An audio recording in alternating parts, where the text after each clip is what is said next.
Hello, good morning, good afternoon, and good evening to all our members and colleagues joining from across the region in the Middle East, Asia, and Asia Pacific. I'm Jeannie Wong, Head of Communications and Events for ACI Asia Pacific, based in Hong Kong. A warm welcome to our second session of at ACI APAC Online. Last week, we had the pleasure of hearing from 4 airport CEOs from Singapore, Japan, Bahrain, and Malaysia. All 4 CEOs are also directors on our regional board. We always appreciate their candid insights and inspirational leadership. If you were not able to join us or want to watch again, the video is available on our website. Today, we are privileged to have a World Business Partner, Amadeus, sponsor and host this next session, Establishing an End-to-End Biometric Journey. Moderating the session is Sarah Samuel, Head of Airport IT Asia Pacific at Amadeus. Before I pass the time to Sarah, don't forget our chat box to your right. We'll be there to take any questions you may have during the session. Of course, we may not have all the answers right away, but do follow us on Twitter or LinkedIn, where we'll continue the conversations. In any event, you can always email us. Without further ado now, Sarah, over to you. Thank you, Jeannie. Hello, everyone, and thank you for joining me as we examine the end-to-end biometric journey and its implications for airports, airlines, and passengers. I will be joined shortly by our 2 great panelists to discuss not the implementation of Japan's first end-to-end biometrics process, but biometric projects in general. But first, let us look at the broader industry context, the status of biometrics, and how airports are leveraging this technology to deliver simpler, more streamlined, and safer journeys. Over the past 5 years, we have seen the increased adoption of biometric technology, a trend that has only been accelerated by the pandemic. Some notable projects include the introduction of biometric fingerprints and facial scans within Singapore's Changi Airport's Terminal 4, which was launched in 2017, as well as the introduction of facial scans to replace the traditional checks at check-in, security, and boarding at Hong Kong's International Airport. We're also seeing governments beginning to prioritize the deployment of biometrics with programs such as DT Yatra in India and the Customs and Border Protection Exit programs in the US, and many, many others. Implementing an end-to-end biometrics process requires the consideration of numerous factors. Can off-airport technologies be incorporated to enable passengers to register their biometric token outside the airport or from their homes or work or hotel? How can the airport integrate the biometric process into existing or new automated hardware so passengers can register their token at a check-in kiosk or drop their bags independently? How can airports and its partners work with government agencies to ensure they are meeting national or state requirements and mandates? Simultaneously, airports need to consider new passenger demands for more hygienic and safe travel with fewer personal interactions. New digital health passport programs also need to be integrated into the passenger journey. So that's going to be our new normal. There is no question that establishing an end-to-end biometric journey is a complex process which requires input and collaboration between a multitude of stakeholders. No 2 passengers and no 2 journeys can be the same. As such, the need for end-to-end biometric solution needs to be flexible to adapt should a passenger choose full service, self-service, or a combination. In this diagram that you see up there, we can see the numerous service points where biometrics can be incorporated to ensure the passenger can pass from check-in to boarding using their biometric token. So regardless of whether a passenger prefers to check in off airport, in airport, drop their bags assisted or independently, relax in an airport lounge, or pass straight through to the boarding gate, they can manage this journey with biometric systems and with their own personal preferences. It is against this backdrop, the Narita International Airport Corporation, in collaboration with Amadeus, NEC, and ICM Airport Technics and Amadeus Company, has implemented Face Express, Japan's first end-to-end biometrics process. We will be discussing Face Express during our panel session, and Narita Airport are excited to share the short video introducing Face Express to you.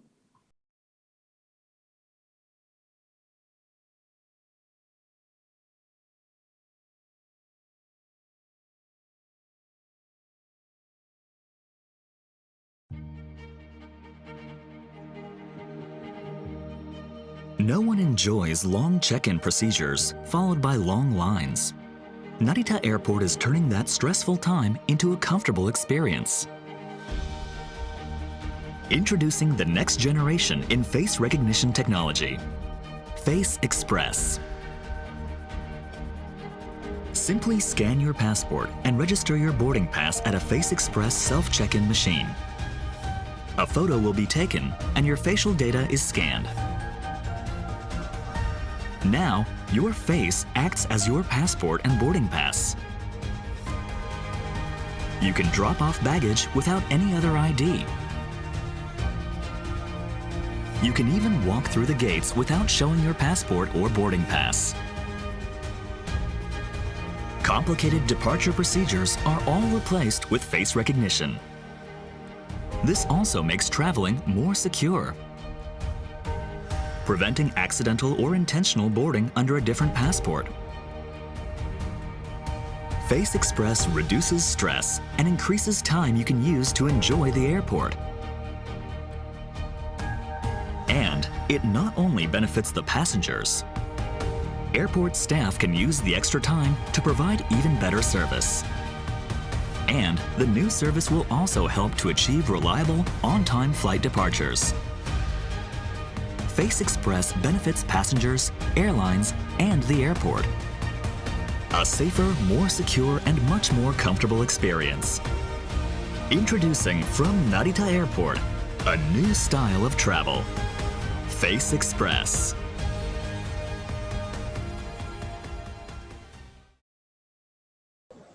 To discuss end-to-end biometrics and run through the Face Express project at Narita, and also discuss how all airports can begin to develop their own biometrics journey, I am joined by Hideharu Miyamoto, Senior Executive Officer, Deputy Executive Divisional Director of Corporate Planning Division, Narita International Airport.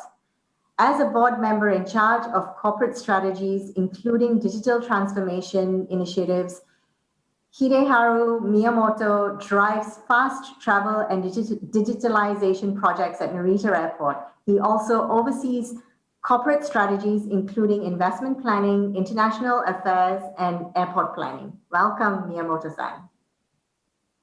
And I'm also joined by Rainer Dinkelmann, Chief Technical Officer at ICM Airport Technics and Amadeus Company.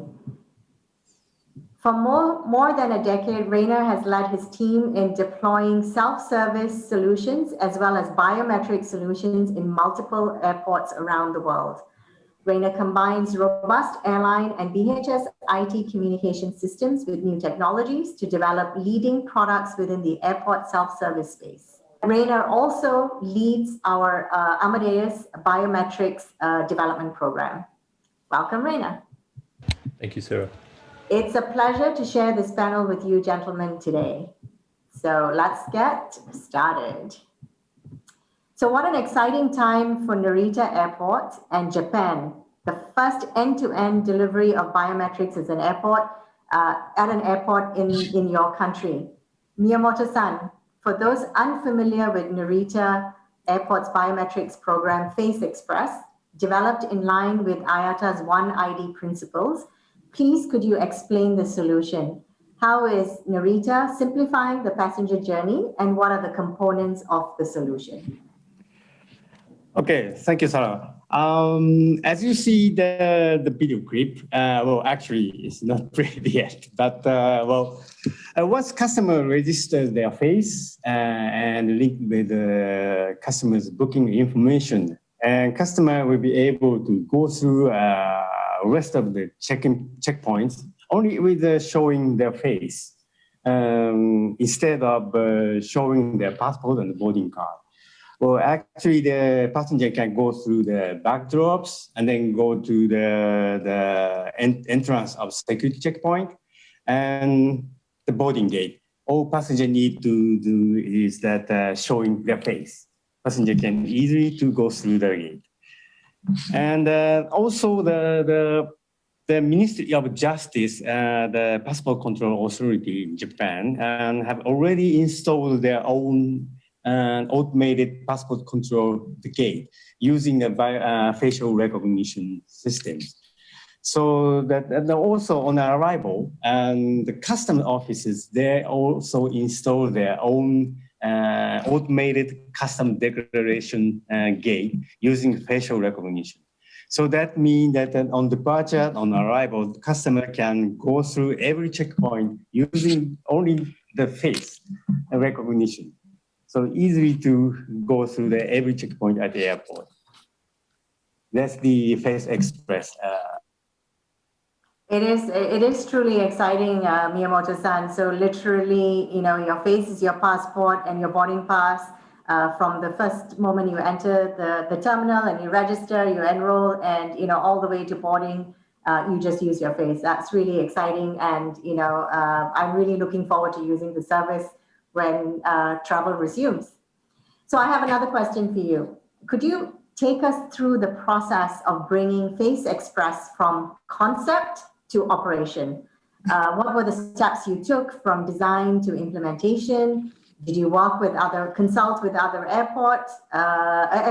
What was the timeline? How did you go from planning to the procurement process? And what other airports consider what should other airports consider when developing their automation program? Well, actually, when we decided the implementing this facial recognition system at the airport, target of the providing service is that Tokyo 2020 Olympics and Paralympics Games, but it was only about 20 months to go to the Olympic Games, so it's very limited time. So it was very critical to proceeding the procurement procedures, and also we need to find airline partners, and also we need to determine how many equipments we need to install at the airport in the first stage. So that's one of the first challenges. And the second challenge is that we need to working with the government authorities. First one is that we should discuss, consult with the JCAB, Civil Aviation Bureau in Japan, because there are, well, actually, under the current regulations, airline staff have to check the passenger ID in face-to-face check. But however, when we install the biometrics automated recognition, we need to change their regulations. So we need to consult with the JCAB first. And the next challenge is that the protection of privacy data.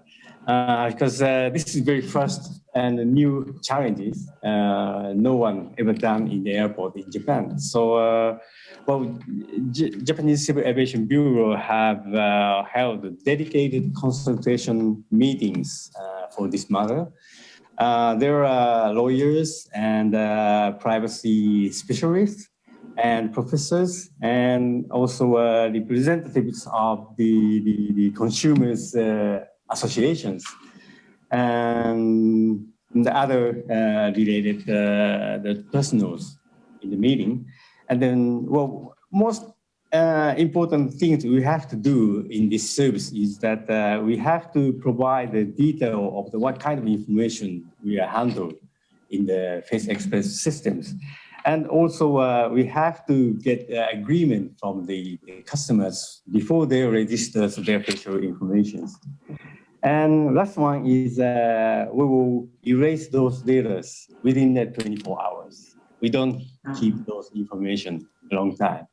So that's the result of the consultation with the government. And if we will advise to the airport if they doing in implementing this service, probably first one is that the consultation with the civil aviation authorities to how we change the aviation security regulations. Because probably normally airlines have to check passengers' ID with face-to-face with passport and the boarding card. But they need to change the regulation if they use the automated recognition system. And second one is that, as I mentioned, that, how we can protect privacy information. And last one is that, at this moment, we haven't linked with the passport control, border control authority system. They have their own recognition system. So Face Express service is not connected with the government systems. But once it could be linked, passenger can easy to use the old checkpoint. Don't have to show the passport and old checkpoint, and they can only use the face. So that makes some kind of seamless end-to-end travel. What I'm hearing, Miyamoto-san, is like you have to do a lot of planning and collaboration, not just within your own airport and your teams, but with your airlines, with the government, and various authorities. Really detailed planning is really required for you to, from plan to conception to operations, to make it happen. Yes. Yes, indeed. Great, thank you so much. So, Reina, an end-to-end biometrics process such as Face Express requires input from so many different partners. We just heard from Miyamoto-san. You need the airlines, you need the government agencies, and you need the airport, etc. And so you have so many different partners that an airport would need to work with, and also the technology provider. To provide this. So what are the key capabilities which airports should look for in their partners and suppliers, to implement this concept of Face Express, or to implement an end-to-end biometrics solution, and why? Thanks, Sarah. So I'll talk a bit about the learnings that came from this project. One of the key principles in biometrics is to be able to capture a high quality face image. And airports often have varying light conditions. So like when a sun is rising or setting behind a customer, that presents a very bright light, and a traditional camera system can struggle to get a high quality image. So to ensure a high degree of biometric accuracy, it is important to capture a high quality face in all of those light conditions. A system at an airport must operate 24/7. You cannot turn it off just because the sun is rising or setting. It has to work throughout those times. So ensure that your technology that you're choosing is able to operate in those conditions. We believe that the biometric enrollment process, as mentioned before, should be able to occur at different touch points. It should not only be limited to one touch point. And at those touch points, they can be self-service ones, as in the case in Narita. Those touch points should be able to manage multiple passengers in the same transaction. And the reason this is important is because airline business rules often require passengers to do that, to check in at the same time, so that they can get the advantage of baggage pooling, for example, at a self-service kiosk. Another one is touchpoints should have the flexibility to perform biometrics or non-biometrics. Okay, so they should be able to be configurable dynamically to change. That's important because when you onboard different airlines, you don't want to have a big bang approach. You want to be able to gradually onboard one airline at a time. The solution should not require any changes to airline applications. So airlines invest many, many man years of effort into a self-service kiosk application, and the solution should really assume no change to an airline, because when one airport has to tell an airline, you must change your application, that app is shared across the entire globe of hundreds of airports in some cases, and that airline cannot onboard to your airport, or they won't always be able to make a change just for your airport. So you really need to assume no change. The solution should be able to validate passenger bookings in the airline DCS system as part of that enrollment process. So if you've got enrollment at 3 different touch points, like a kiosk, a bag drop, and a pre-security gate, you need to ensure that when that passenger who's scanning that passport not only matches the face, you also need to check that that passport actually is in that DCS. And that's very important to maintain the integrity of the process. And lastly, the ground handlers are now, their role changes dramatically. So what you need to do is make sure your technology can alert those ground handlers as to when they need to assist a passenger. And that can be done by alerting a mobile device, or even as simple as illuminating a light on a touch point so that agents know when to attend. Thanks, Sarah. Thank you so much, Reina. So to summarize what you just said, just as important as the technology that the airport chooses, they also just need to make sure that their partner is also an expert in passenger services. They need to understand the airport, the airline, and the agent processes so that they can provide a flexible solution which enhances the passenger's experience. So just staying with you, Reina, what are the key phases for planning and implementation of a biometric project? So Miyamoto-san touched on this earlier. He mentioned the workshops that you start with. So a key part is when we introduce biometrics into an airport, we are going to implement a significant process change. And that process needs to be designed with all the stakeholders, the airport and airline stakeholders.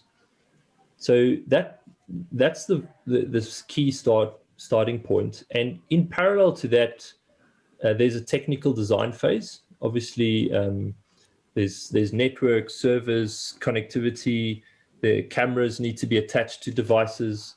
There's software interfaces that need to be designed.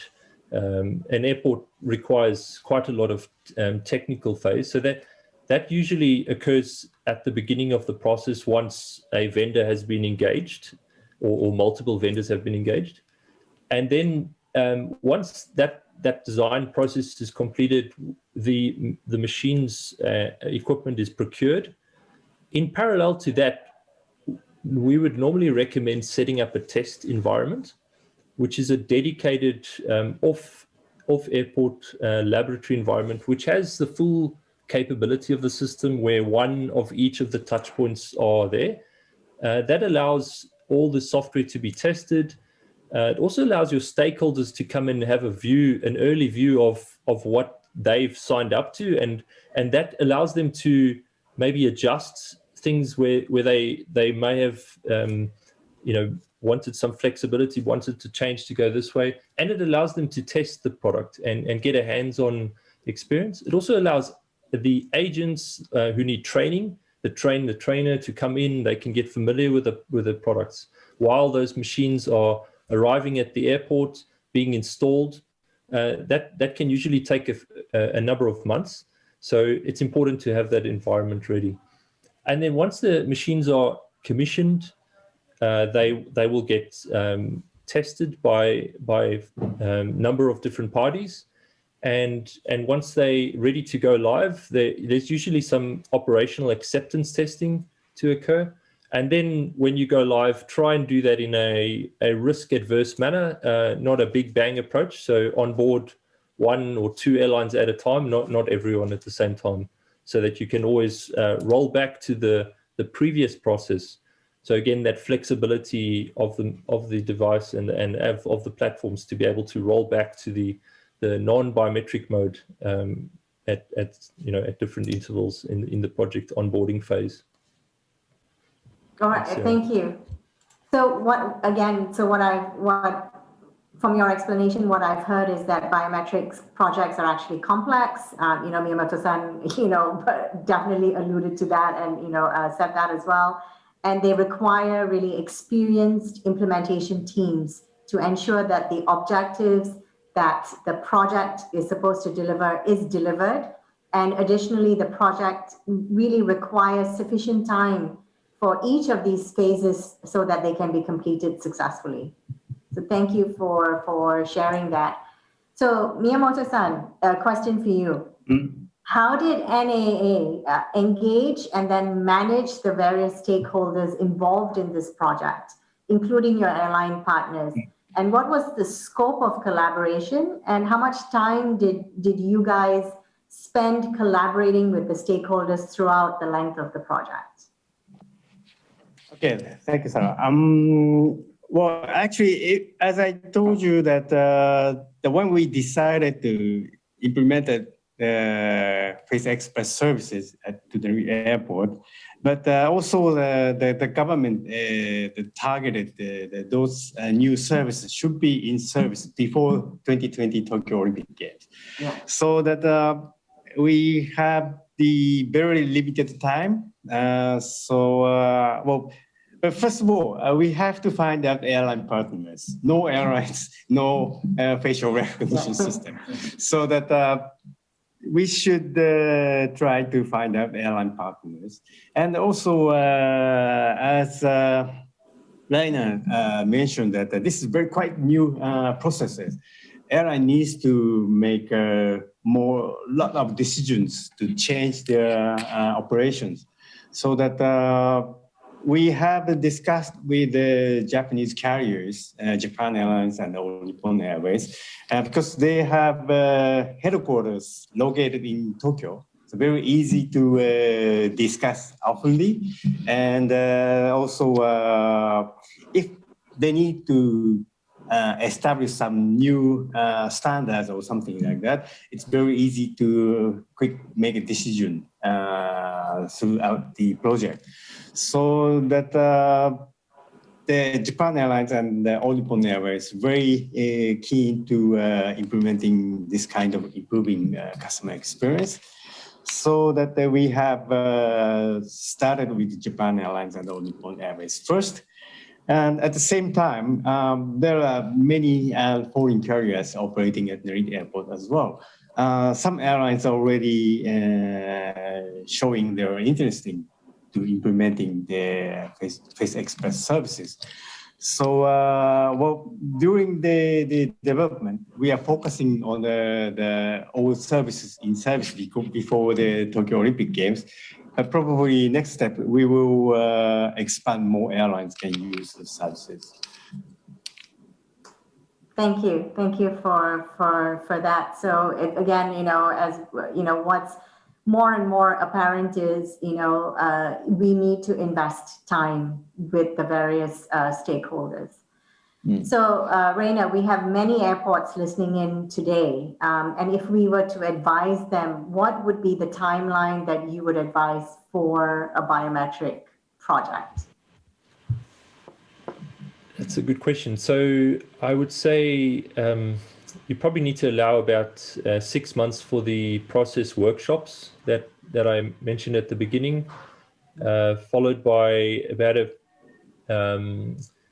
6-month process to do the design, technical design, and the procurement of the machines, and then followed by probably a 3 to 4 month testing process. So you're looking at overall approximately 15 months, I'd say. It may start early. The journey might start a little bit earlier for an airport, as they might want to engage airlines earlier in that. So it may be even up to two years for that process. Yeah, I think that's exactly what Miyamoto-san said, right? He said at the beginning, it took them about 20 months, so they had about 20 months, engaging with, first of all, their government and border security and the Justice Department, and then the airlines, finding the right partner, etc. So, it's involved. And again, we cannot underestimate the time required for this project. So I'm going to go back to Miyamoto-san. Thank you so much, Reina, for answering that question. So Miyamoto-san, in many ways, COVID-19 pandemic really vindicated your decision, Narita Airport's strategic decision to invest in automation and to develop Face Express. But as we said, you started this well in advance because you were planning for Tokyo 2020. So why did you choose to implement this program, and what were your driving forces? Was it to meet the Tokyo Olympics or to overcome other limitations or terminal expansion? Why did Narita Airport take this forward-looking approach to create what is now considered one of the most advanced end-to-end biometrics process within Asia Pacific? Okay, well, I'd like to explain that the background of the first Face Express challenges first. Well, actually, we have intensifying a competition with the other airports. Actually, as you may know, that the Haneda Airport opened international services. And also there are many huge expansion projects on the major airport in the region. So we need to focusing on more improving customer experiences. And also Japanese government had launched aggressive tourism strategies in 2016. And they committed to achieve 40 million inbound visitors by 2020 and 60 million by 2030. Well, actually, in 2015, we did have around 20 million visitors. So it is very aggressive challenges. So for the 2030 target, probably Narita Airport will expand the airport itself, building new runways and new terminals. But it took 10 years project. But for the 2020 target, including the accommodating the athletes and the team personals for the Olympics and Paralympic Games. Well, at the time, Narita Airport have experiencing the congestion in peak time, and also we are facing the shortage of human resources. So that we have found this IATA's fast travel solutions, automation and self-services. Those are very effective for the reducing the congestions and also make reallocation of the human resources. So that's the background of why we challenging implementing the IATA's fast travel and facial recognition systems. At the time, and also, well, there are some airports have started to implementing facial recognition services, including at the Changi Airport in Terminal 4. But we have seen that some cases, there are Japanese vendors like NEC and Panasonic. They are providing their advanced technology at those airports. So why not Japanese airport? So we have decided to move on to implementing the One ID service before 2020 Olympic Games, because it can be some kind of showcase of the Japanese technology as well. So that's the background. And then, well, when the COVID-19 pandemic happened, everything is changed. The first target of the Face Express was that how we can improving the processing at the airport, how we can speeding up the processing.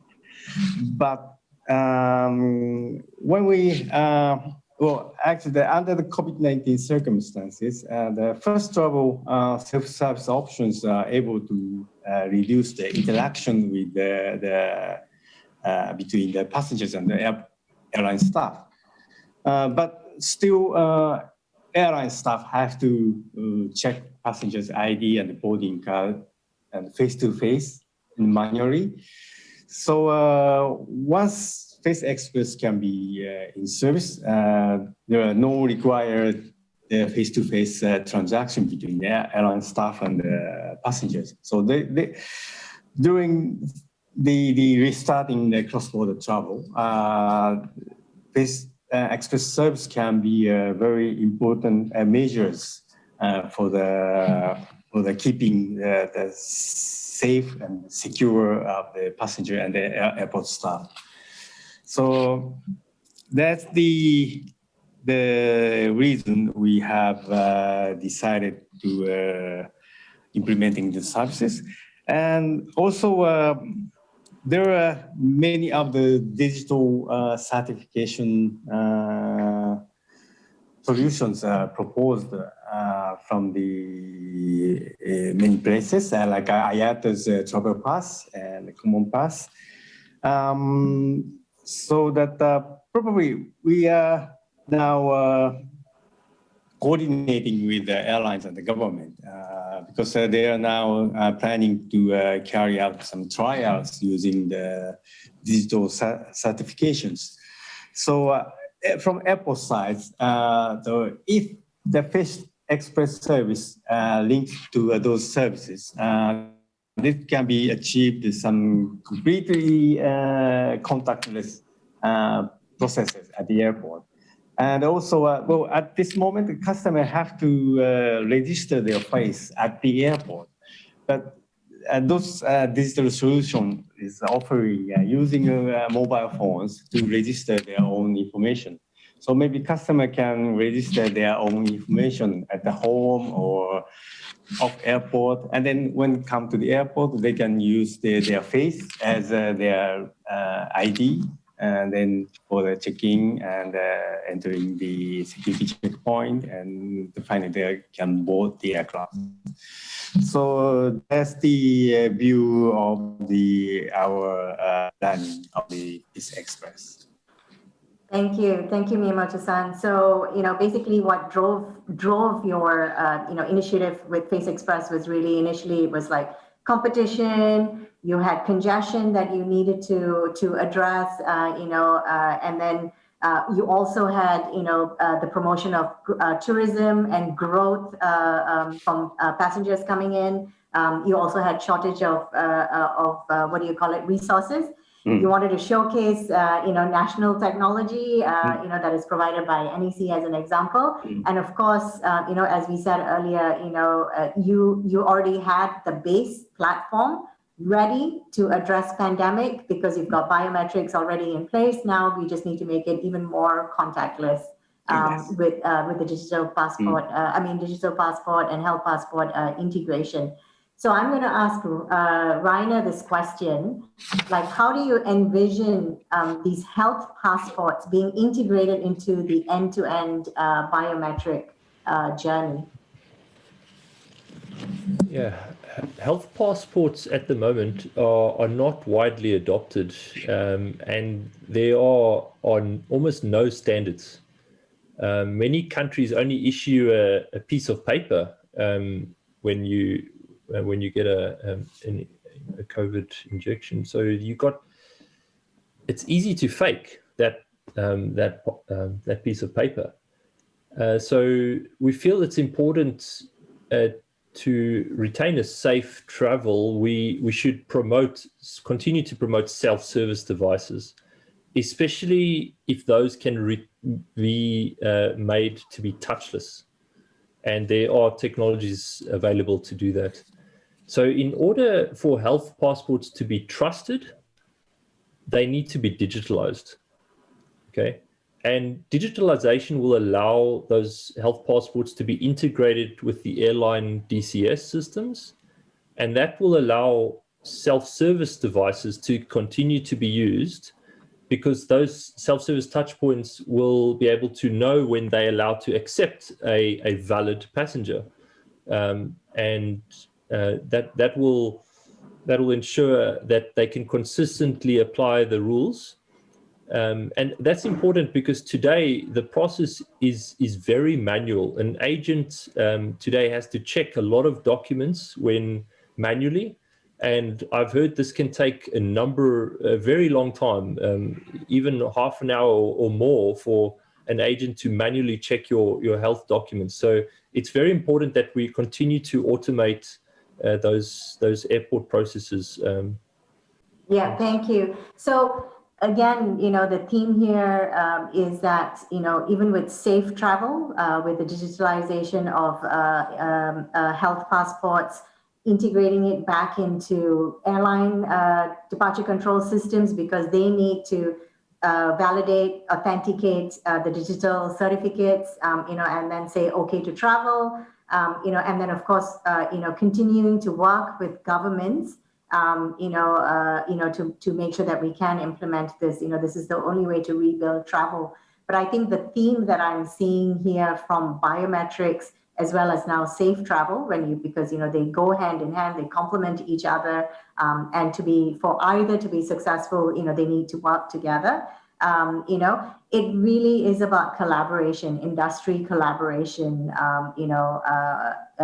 airports, government, and airlines working together. So, it'll be an interesting time, and and I think all of us now recognize this with the live experience and live implementation that we're talking about here. So, Miyamoto-san, I thought, what's next for Narita International Airport? First of all, at this moment, the only Japanese carriers, Japan Airlines or Nippon Airways, can offer the Face Express services. We need to expand more airlines to join the Face Express services.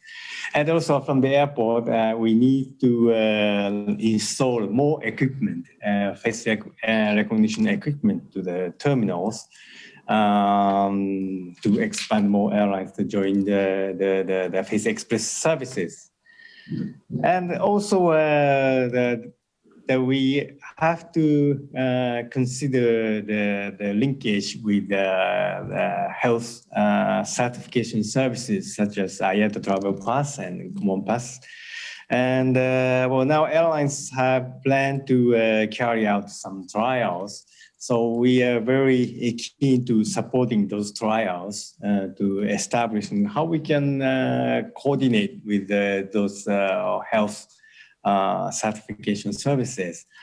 And also we need to work together with the international organizations such as ACI and IATA and ICAO, because most important thing is that establishing the interoperability of those services, because there are a lot of services now proposed around the world. So even in Japan, Japanese government is planning to considering the digital health certification services, so that we are cooperating with the airlines and the government and establishing interoperabilities, working with other international organizations as well.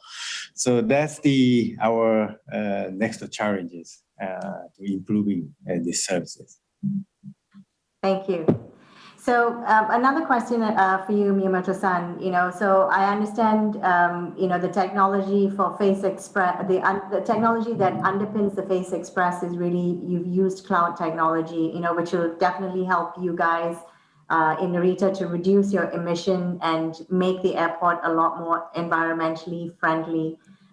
Is there other technologies that you're looking at, that can help you again to make your airport a little bit more environmentally friendly, as well as stay ahead in this digitalization and future proofing of your airport?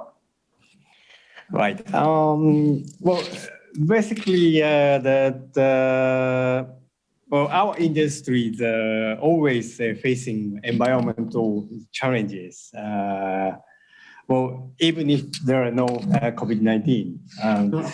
And well, actually, we do have an expansion project so that it is very critical issues on the airport development, how we can reduce the emissions. Well, actually, the 70% of the emission from the airport is from the aircraft. So, well, currently we are now focusing in sustainable aviation fuel because we do have the fueling facility at the airport. So we are now keen to study how we can contribute to the expansion of use of the sustainable aviation fuel. And also improving the airport operation, like shorten the taxiing time and keeping the on-time performance. So these kind of innovations, like improving the passenger processing at the airport, and also improving ground handling operations, and those all improving the operation is that very effective for the reducing the emission as well. So that's also we are challenging to improving the environmental impact on the airport. Yeah, so it's a great thing that you've used cloud technology for Face Express. So I think we are quickly running out of time. So what I wanted to do, both Rainer and Miyamoto-san, is to talk about if you can give, if there's one thing or maybe two things that you can, a piece of advice that you can offer to airports who are considering their own automation program, even Japanese airports or elsewhere in Asia Pacific. Miyamoto-san, what would that piece of advice be? I believe that the biometric technologies have a very big opportunity to change the customer experiences throughout their journey. And there are not only within the airport processing, but also it can be expanded to the other activities throughout the journey. However, through our experiences, we have to concern more privacy protections, because if we expand the services outside the airport, there are more stakeholders coming to the project. So that we have to taking care of how we can keep the privacy information for the customers. And also, as I mentioned, that it is very new challenges. We need to involve the government authorities, especially for the open restarting cross-border travel. We need to more collaborate with the government authorities. How we can use these technologies to improving customers' safe and secure travel processes. So that's the what I'd like to mention, that when we implementing automation and innovations, and in the end, we named this service the Face Express because it makes more easy to recognize the customers. And also when the customer arrived at the airport, we use the logos for the easy to find out way to where customer to go. So just please use the name of the Face Express and the logos if other airports want to use. So they ask me to use those names. Thank you very much. Thank you, Miyamoto-san. There you go, everyone. Narita is, saying feel free to reuse their Face Express. So thanks for that piece of advice, because I think it is quite important that, to ensure that the branding is consistent, whatever brand it is that you choose for your biometrics project, that branding is important, so that's a consistent message to the passenger and they know exactly what to follow. And that collaboration with, with your government agencies, again, that cannot be underestimated when you're trying to roll out biometrics. So, Reina, last piece of advice that you have for our listeners. I'll keep it short. So, I'd say most important is remember that biometrics is not just about identity management.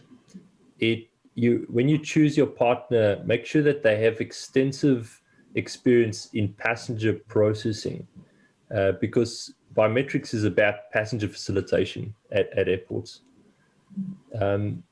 Validation of passengers is extremely important to ensure the integrity of that process is maintained. And as mentioned before, we highly recommend that validation is done prior to enrollment and that it is done with the airline DCS. And lastly, that touchpoints should have the flexibility to enroll at multiple touchpoints. So at kiosks, bag drops, pre-security gates, you should be able to enroll at all of those, because this future-proofs your process and it allows different airlines to have their flavors, their different processes in your common use airport. So that really secures your investment as an airport. Thanks, Sarah. Thank you. So thank you, Miyamoto-san. Thank you, Reina, both of you for your time. It's been a great discussion and I think lots of tips for our participants to consider. So on behalf of Amadeus, I want to thank you both for joining me. Now, if I could invite Jeannie back to the discussions. We've heard from both Miyamoto-san and Reina from an airport and an airport technology provider perspective. I'm curious to hear from ACI. What are ACI's perspectives on biometrics and the vision of the future airport facilitation?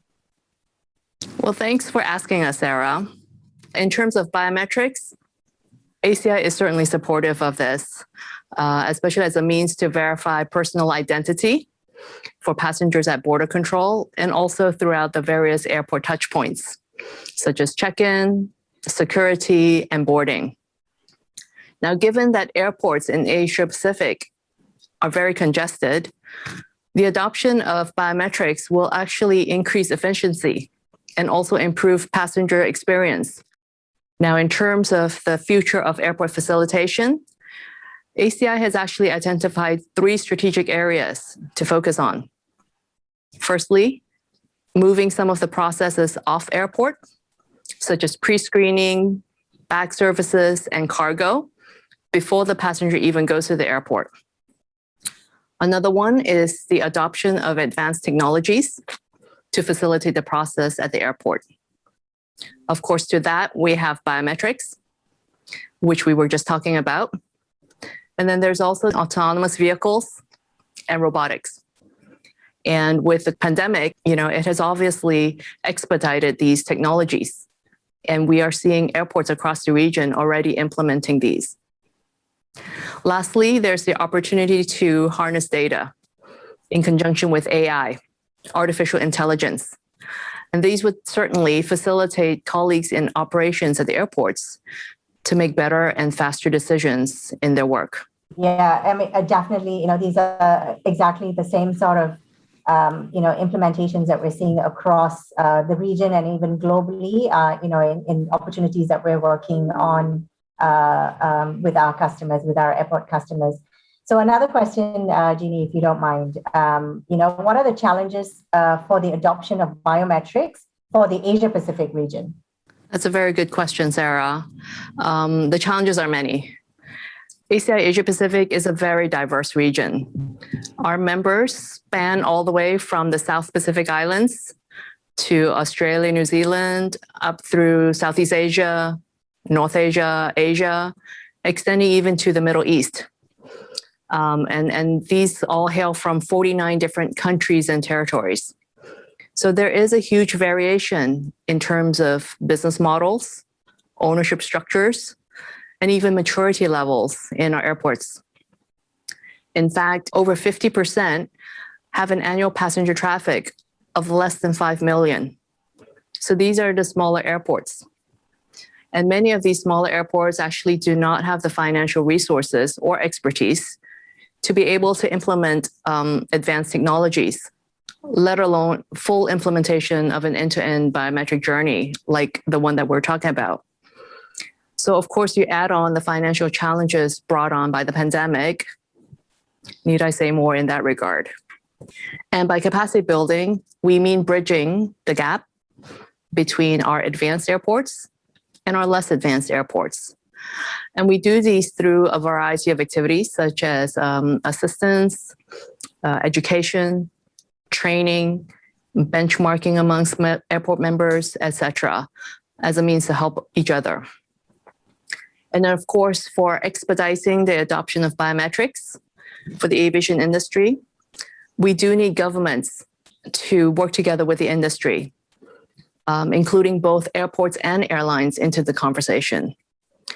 Without government buy-in or support, it really would be difficult to move things forward in our region. So communication and cooperation with governments is another aspect that ACI Asia Pacific advocates and urges. Yeah, that's really great that you have all that support available to our members or the ACI members. So actually, Sarah, I have a question back for you. Do you have any experience in assisting, the smaller airports or less developed airports in implementing biometric technology? And what might be some of the key differences that you've observed between them and the bigger clients that you have? Sure. Okay, so that's a good question. And what I'll do when I'm responding to this question, Jeannie, is I'm going to complement some of the items that you had mentioned, earlier on, and walk through sort of the methodology or things that airports should be looking at. But first off, I think it doesn't matter whether you're a big or a small airport.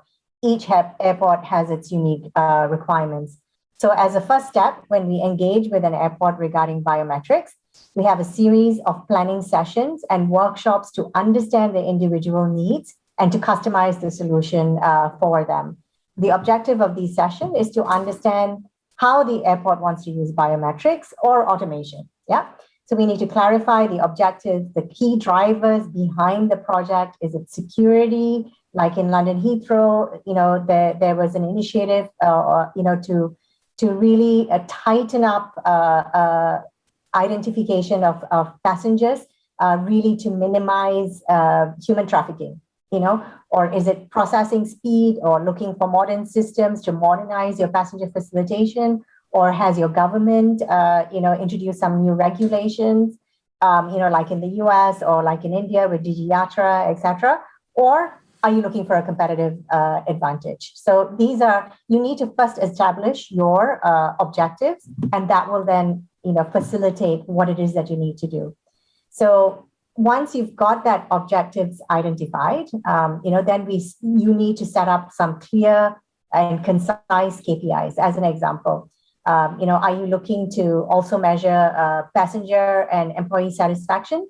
In fact, this should be one of the measures that you have so that you can test your objective. Yeah, the matching performances, the false acceptance rate, boarding time, speed of matching, etc. So set up these KPIs and then, continuously check to see if your KPIs are being met and if you're being successful in meeting your objectives. So have some sort of tools, even it can be done on Excel, but measure what your objectives and those KPIs are and how you're facilitating, and then adapt the processes so that you can work towards achieving your objectives. We also recommend that as part of your biometrics implementation, you start with at least 2 airlines. This is to ensure that the biometric system can accommodate different airline flows. No 2 airline have similar passenger flows, so you need to make sure that the system that you pick has the flexibility to cater for these different processes. And when you test, ensure that you're testing both airlines and make sure that both the testing of the flight is happening at the same time, because in real life, you will have multiple airlines departing at the same time. So you need to be emulating your real life situation. So this will give you confidence that as your biometric process matures, you can also then add on additional airlines. Conversation should be around which touch points to incorporate. As you said, Jeannie, in your response earlier, for end-to-end passenger facilitation or biometrics process, you need to include at least 3. Fewer than 3, and you're unlikely to see the full benefit. So this can be off airport, it can be on prem enrollment, bag drop, and then back at the boarding gate. So you need to have at least 3 touch points. A biometric system is a major investment, whether you're a small airport, a medium-sized airport, or a large airport. So it's important that you do your due diligence on your suppliers and that the system that you want to implement. You should ensure that not only does the software have strong matching algorithms, but it also has reliable hardware. Your camera, for example, needs to take high quality pictures for the matching algorithms. And you should also ensure that you can retrofit these cameras, as you adapt and evolve your processing flows. So, you might start with, an enrollment kiosk and then at the boarding gate, but then you want to add it onto your check-in desk or your auto bag drops or even at a lounge. So make sure that your camera can be retrofitted into your existing infrastructure. When developing the enrollment process, you need to ensure that it is straightforward and user-friendly as possible. You don't want to overwhelm your passengers. At the same time, you need to ensure that all legal requirements are met. Whether you're an airport the size of Narita or a smaller airport, you need to engage your legal team, your government agency, and even your airlines at an early stage of your planning. And especially if you're an international airport and you service European passengers, you need to ensure that the GDPR stipulations are addressed. Also, you need to make sure that the system is flexible enough that they might have opted in, they've enrolled, they've gone through part of the departure process, but midway through, like maybe they got to airside and they decide, I don't want to use biometrics for my boarding, and I just want to use the traditional method of boarding. You need to ensure that your passengers can actually opt out midway through the process. So you need to make sure that the system that you pick provides you with this flexibility. I think that covers the main criteria, and hopefully it answered the question that you were asking. But what I cannot emphasize enough, and what both Miyamoto-san and Rainer had iterated, is that you cannot and should not underestimate the complexity of a biometrics project. Thanks, Jeannie. Thanks, Sarah. Definitely appreciate that. I think it's assuring also for our airport members, that the process will take into consideration their specific context or limitations and size. I have one more question, Jeannie, if that's okay. What initiatives does ACI offer to assist airports on establishing a seamless journey for passengers? Good question.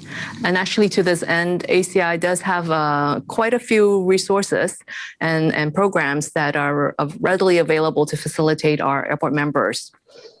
Firstly, we have guidance documents or handbooks. These various documents cover the range of topics, including airport IT, digital transformation, and application of biometrics. Many of these resources are actually complementary to our airport members, while others are at a nominal fee.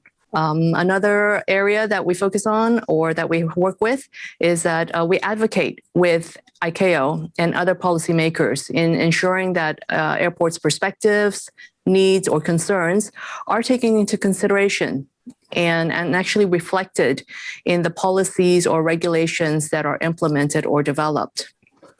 And lastly, we also have the program called Next.